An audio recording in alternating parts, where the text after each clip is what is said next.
अस्सलाम वालेकुम, welcome to our Urdu channel Urdu Dars Adab. आज की क्लास में हम पढ़ेंगे सबक नंबर 10 नावल इब्तिदा और irtiqa यानी इसकी शुरुआत कैसे हुई और ये परवान कैसे चढ़ी, धीरे धीरे इसकी तरक्की कैसे हुई। नावल लातीनी लफ्ज़ है, नावेला से लिया गया है। लातीनी का मतलब ये थे एक ज़बान से निकला हुआ, यानी लैटिन लैंग्वेज से, है ना। जो लैटिन लैंग्वेज होती है, लातीनी का मतलब है लैटिनी लैंग्वेज। तो लैटिन लैंग्वेज से जो निकल कर आया है नावल लफ्ज़, वो नावेला से लिया गया है, जिसके मायने हैं नया, अनोखापन। इस एतबार से नावल को बतौर नई सिन्फ मकबूलियत मिली, यानी नई सिन्फ की तरह उसको कबूल किया गया। नावल फ़िक्शन की एक किस्म है। इसमें कोई एक बहुत से वाक़यात इस तसलसल से बयान किए जाते हैं कि ज़िंदगी की हकीकी सूरत हाल वाज़े हो जाए, यानी ज़िंदगी की जो हकीकत है वो नज़र आने लगी। ऐसे इसमें वाक़यात बयान होते हैं। नावल तारीख़ी, सियासी, समाजी, माशरती वग़ैरह मौज़ूआत पर मुश्तमिल हो सकते हैं, यानी इसमें हिस्टोरिकल वाक़यात भी होते हैं और पॉलिटिकल भी होते हैं, सोशल भी होते हैं और इकोनॉमिकल भी होते हैं। तो सारी तरह के वाक़यात इसमें शामिल होते हैं, लेकिन फिर भी इसकी अपनी इनफरादी हैसियत बरक़रार रहती है। इसकी अज्जाए तरकीबी हसब ज़ेल हैं, यानी ये जो पॉइंट्स दिए हुए हैं इनके बग़ैर नावल पूरी नहीं होती। एक तो प्लाट होना चाहिए, दूसरा किरदार यानी कैरेक्टर, मुकालमा होना चाहिए यानी कन्वर्सेशन होना चाहिए, है ना। ड्रामा, मंजर निगारी होना चाहिए, कहाँ की व्यू की बात हो रही है, ज़मान व मकान होना चाहिए, और उरूज किस तरह से वो आगे बढ़ रही है, तरक्की कर रही है, या उसको आगे जो उसकी किश्तें हैं वो शाये हो रही हैं। नावल और अफसाने में तवालत के फ़र्क के अलावा ज़िंदगी के अजीम रज़मिये की वाज़ेह झलकियाँ मौजूद हैं। नावल लंबी होती है और अफसाना छोटा होता है, लेकिन इसमें जो लेंदी और कम होने का जो फ़र्क है, इसके अलावा इसमें ज़िंदगी के अजीम रज़मिये की वाज़ेह झलकियाँ मौजूद होती हैं। यानी अफसाने में तो डिटेल में नहीं होता, लेकिन नावल में बहुत डिटेल में बताया जाता है। 1857 के इनकलाब और उसके नतीजे में अंग्रेज़ों की जारहियत ने पहली बार हिंदुस्तानी अवाम को नए अंदाज़ में गौर व फ़िक्र करने के लिए मुतवज्जो किया।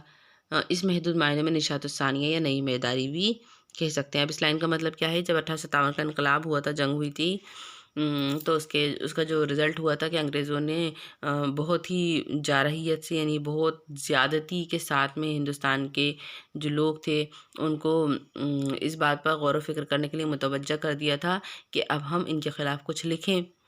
तो निशात-उस-सानिया की बेदारी आ गई थी, यानी लोग जाग गए थे, तो दूसरी बार बेदार हुए थे।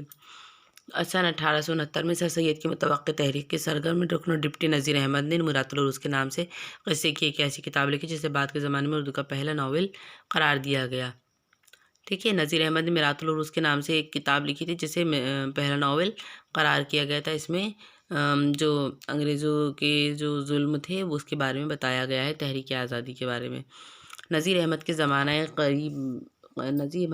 के करीब ज़माने में शाद अज़ीम आबादी और हाली ने भी नावल लिखे जो ज़्यादा मकबूल नहीं हुए, जो इस्लाही और मकसदी नौइयत के नहीं थे, यानी उसमें कोई भलाई वाली बातें नहीं थी। इसी ज़माने में अब्दुल हलीम शरर और पंडित रतननाथ सरशार ने नावल निगारी के कदर मुख्तलिफ निगार खाना सजाया। शरर तारीख़ के हवाले से अपनी बातें कहते थे, यानी इन लोगों ने जब नावल लिखना शुरू किया, अब्दुल हलीम शरर और पंडित रतननाथ सरशार ने, तो जो सरशार थे वो हिस्टोरिकल नावल लिखा करते थे। इनको तहज़ीब व सक़ाफ़त और क़दरों को बुनियाद बनाते थे। पंडित रतननाथ सरशार ने फ़साना आज़ाद लिखकर एक तहज़ीबी मरक़्क़ा पेश किया है, यानी उन्होंने एक तहज़ीब वाला नावल लिखा। अवध पंच के एडिटर मुंशी सज्जाद हुसैन ने कई ऐसे नावल लिखे जिनके किरदार ज़राफ़त के परों से उड़ते हैं। हाजी बगलुल का आया पलट और मीठी छुरी से ज़राफ़त के पर्दे में कुछ समाजी हक़ाइक़ का इजहार मिलता है। उमराव जान से उर्दू नावल का अहद जदीद शुरू होता है। अब जो अवध पंच के एडिटर हैं वो बताते हैं, मुंशी सज्जाद हुसैन, उन्होंने ऐसे ऐसे नावल लिखे हैं कि जिनके कैरेक्टर से ज़राफ़त के परों की झलकियाँ मिलती हैं, यानी दिल लगी की बातें समझ में आती हैं उनके नावलों में।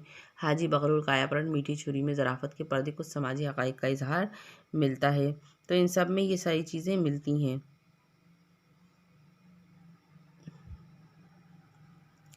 फिर एक नावल आया उमराव जान अदा, यहाँ से नई नावल का तरीक़ा शुरू हो गया। मिर्ज़ा मोहम्मद हादी रसवा ने कई नावल लिखे, लेकिन उन्हें बक़ाए दवाम उमराव जान अदा की वजह से हासिल हुआ, यानी उन्हें शोहरत किसकी वजह से मिली, उमराव जान अदा नावल की वजह से। मिर्ज़ा हादी रसवा का कमाल ये है कि उन्होंने मौज़ू, तकनीक और फ़िक्र फ़न के बर्ताव में इस तवाज़ुन का इस्तेमाल किया जिसकी वजह से शाहकार तैयार हुए, जिसकी वजह से वो बहुत मशहूर हुए। ناول کے فن اور تکنیک کے اعتبار سے مرزا رسوا نے جس عہد جدید کا خاکہ کھینچا اس کا نقطۂ عروج پریم چند کے ناولوں میں سامنے آتا ہے.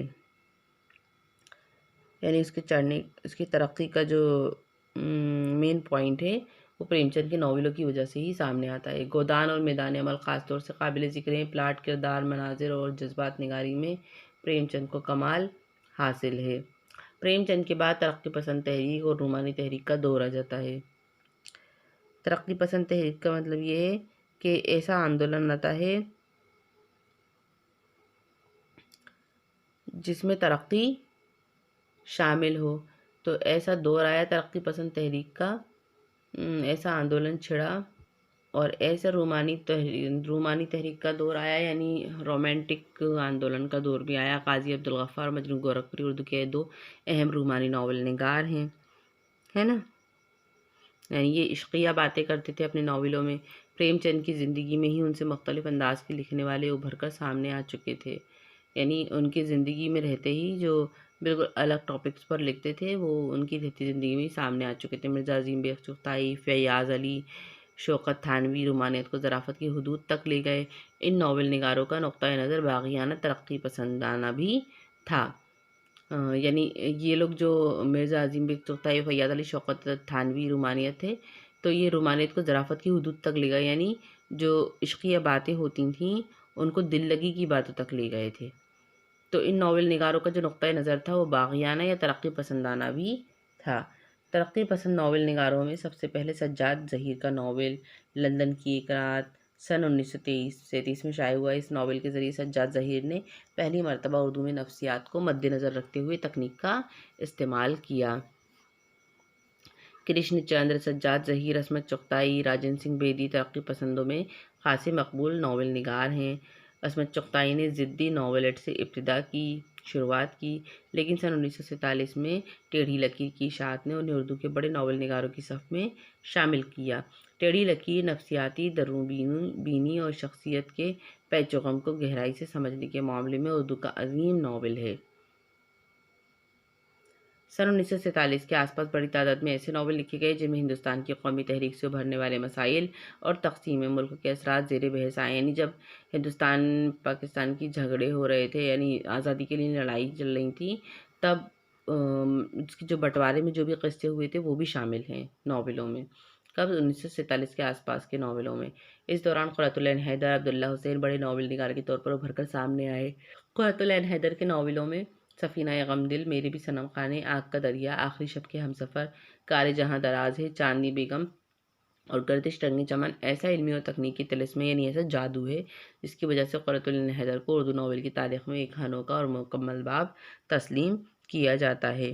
دور جدید کے ناول نگاروں میں آنگن، خدیجہ مستور، تلاش بہارا، جمیلہ ہاشمی، ایک چادر میں لیچی، راجن سنگھ بیدی، لہو کے پھول، حیات اللہ انصاری کا، بہت دیر کر دی، علیم مسرور کا اردو ناول کی تاریخ میں نمایاں ہونے والے اہم نام اور ناول ہیں.